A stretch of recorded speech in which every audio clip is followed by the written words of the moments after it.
Hey guys, it's Marty, and today we're going to take a look at these Fantasia Artist Watercolor Pencils. I've gotten a few requests to do these a while back, and I'm just getting around to it now. So in this video, I'll swatch the colors out, I'll paint the colors, so I'll add color to the dry pencil work.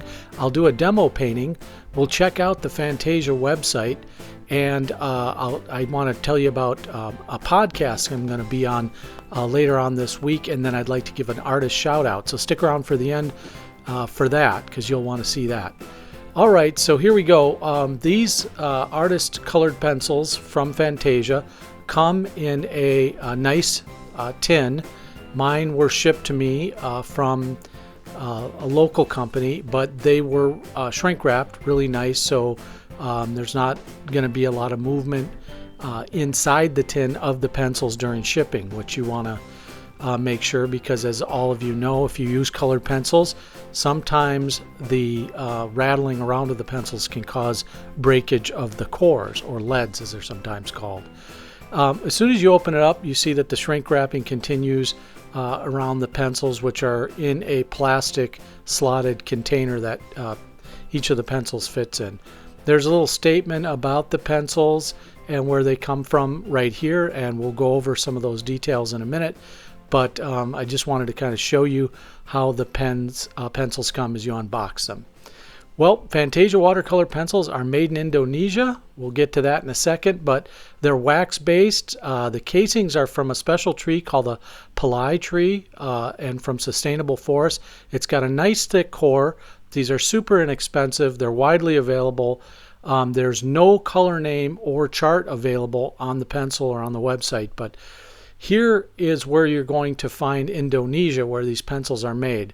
North of Australia and south of the Philippines. It's a collection of very interesting islands, and if you go check out Google Indonesia, Wikipedia has a whole write-up on it, and just some really, really beautiful islands there.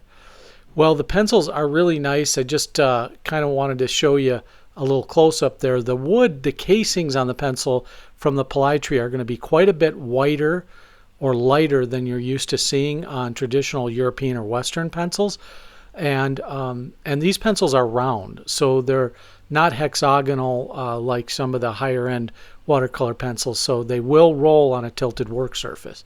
The other thing I'll say about these pencils right off the bat is they don't have the color name printed on the pencil, which I always try to stress to pencil manufacturers. Please do that. Not only is it nice and handy to have the color name on them, because I have no idea what they call these colors. There's 5 or 6 different blues, and I don't know how to differentiate or how they would like me to differentiate. But on the plus side, though, these colored pencils go down really well, and then when you add water to them, they have really nice dispersion. So, which means that almost the instant the water hits them, the pencil mark on the paper will dissolve. You can see here the black is really strong, and then the last one here is this gray. And although the dispersion varies on the colors, for the most part all the colors really disperse nicely, which is what you want to see in a watercolor pencil. There's even a white here. It's a little hard to see, of course, on white paper, but it's a nice white, and I used it a little bit on a tone paper. Next thing I want to do is I layered these, and then and they layered very nicely, and then they sharpen really nicely too. I didn't have any breakage, but I just like layering the colors to see how many layers I can get on and how they build up. Okay, it's comparison time now. Let's take a look at how these Fantasia pencils stack up against a broad range of different artist watercolor pencils. These are the Caran d'Ache Supracolor watercolor pencils, which are very, very nice, and you can see how vibrant the colors are, and the dispersion on these pencils is really excellent on the Caran d'Ache.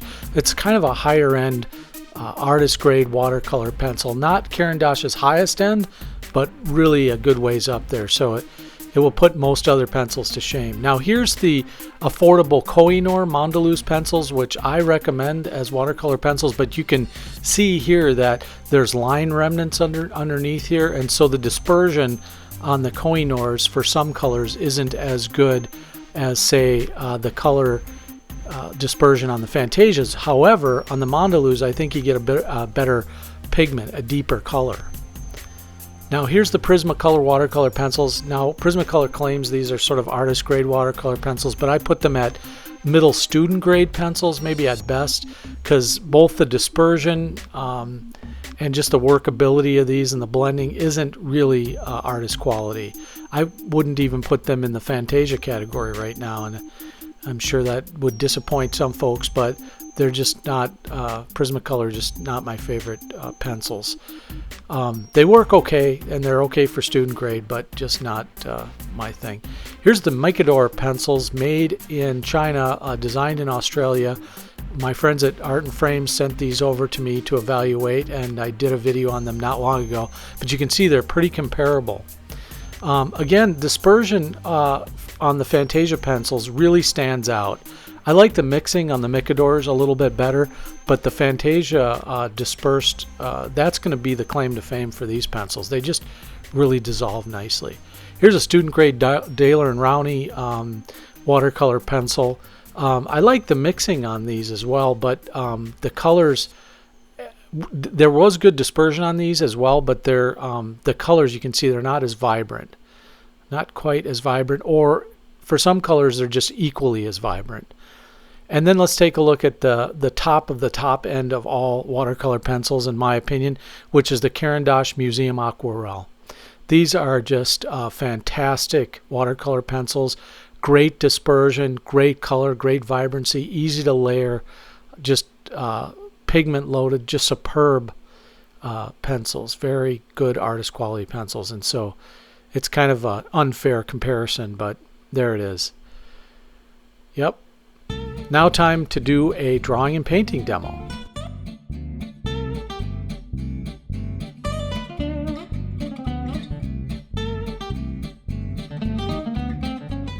I'll start out here with a light pencil sketch. I'm going to do a lighthouse, and I'm going to use this fluid paper. It's a watercolor paper, comes in block form. It's 140-pound paper, acid-free. It's pretty nice, and the important thing is it's pretty inexpensive, so you can pick it up for not a ton of money.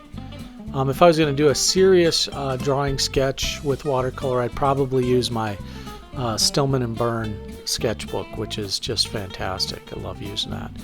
So here we go, light pencil outline, and much like you'd find in a coloring book, you first, for me, I just do the outline, and then I'm going to fill in the blank spots with my watercolor pencils here in a second, and you'll see. So I'm going to select the colors from the tin that I'm going to use, and I'm just going to set the tin aside, keep the pencils near me. But here you can see I'm just basically filling in the color on the building, and the red really vibrant, pops really nicely, and you get several different kinds of reds in the kit. And see what happens with this dispersion. I mean, once you just add a little bit of water, the color just wants to dissolve, which is really good. I put a second layer of red on the lighthouse as well, so just gave it a little extra pop. And now I'll add some sky blue. You see, I didn't have to add much pencil work to get sort of the blue background there. That's pretty much good enough. And now let's take a look at the Fantasia website. So it's not an overly busy website, which is nice. And if you click on About Us, that link, it tells you all about the trees, the Palai trees, and the sustainability of those trees and how they work with local farmers, and then kind of a little bit about the pencil process, the manufacturing process. Now, you never know if it's propaganda or not or what, but if you take them at their word, you can. It's nice that they have a sustainable relationship. Now, just clicking around the website, they have a number of different products, but these are the ones we're most interested in, and they come in 3 different types of tins. I think there's 36 total colors in the line, and then they do have a line of colored pencils as well, which I will review sometime in the future. And then just some regular graphite pencils and different kits. So they have a good variety of products on their site. Here's some like the premium sketching kits, they call them, because they come in a nice wooden box or a pouch you can carry the pencils in. So that's a look at the Fantasia website. Not too busy and pretty much straightforward. I wish they had a color chart there. It would really be nice if they did that. All right, time to look at the ratings for these. 1 being low, 10 being the best ever. On hardness, I thought they were really excellent. They go down soft, but the leads are nice and sturdy. Great color, sturdy cores with a nice diameter, and excellent dispersion. That's the highlight for these pencils. They were easy to sharpen. The quality seems really good. I had no breakage, anything like that. I'll work on a light fast test, but overall value for these, and a solid 8. Because you can basically get into these pencils for $13 US. So not very expensive for the 12 color set, and it's not going to break the bank for a nice, I'd say, lower artist grade pencil set. So my final rankings on these is a solid 7, and again I put them in the lower artist grade type pencils.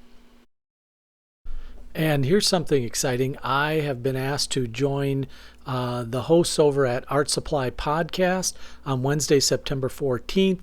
I'll be joining Anna Reinhardt and Heather Rivard on their very excellent Art Supply Posse podcast, which is awesome. If you haven't listened to it, I'll put a link in the description. You should go there and catch up on the episodes. They've been doing this for a little while, and I'm just so honored to be able to go on there and talk art supplies with them. So if you get a chance, check out the podcast and definitely check it out on the 14th. I'll be on. And here is just a quick reminder that if you're not signed up for my blog, just go hit the website, owingsart.com, scroll down, and then click on the follow button right there, and you'll join 68 other people and follow my blog where I talk about art, life, and art supplies as well. So that'd be awesome. Okay, I've been really excited to do this. This is something I've wanted to do for a while. It's an artist shout out. And each video I'd like to highlight a particular artist and just send you guys their way so that you can check out their art, and hopefully you'll enjoy it as much as I did. This artist is Amanda Sales. She's somebody who I met at a recent art festival up in Duluth, Minnesota. I just happened to be walking by and I noticed that she had these brilliant little prints of these portraits and dogs, butterfly, birds, and stuff like this on these old pages. And we had this nice long conversation about her art and her colored pencil work, and she was asking me the type of colored pencils and stuff. I mean, look at that blue jay. That is brilliant. And they're on pages about the subject matter. Like this is a butterfly drawn on a page about butterflies. I just think it's a great repurposing of an old like dictionary or book or encyclopedia. So Amanda has this Etsy site and where she sells her work, and you can just go click on her name here and you can learn a little bit more about who she is as an artist and stuff. But I spent a good long time talking to her up there, and she's just a really interesting artist with a different and kind of original approach to her work, and so it was just fun talking to her. So go check out her site. And don't forget to subscribe, comment, and share. You guys know I love to hear from you, so don't be shy about leaving me a comment, dropping a little love on the channel. And, I always like to respond. And don't forget to check out that podcast this week on the Art Supply Posse channel. I'll leave a link in the description, but I'd love if you guys gave a listen to their podcast, and especially this Wednesday because I'll be on. And it'd be nice to hear from you guys through that medium as well. Well, I hope you guys have had a great weekend and are going to have a fantastic week. This has been Marty with a look at the Fantasia colored watercolor pencils, and that's it, really. So long for now, everybody. Bye-bye.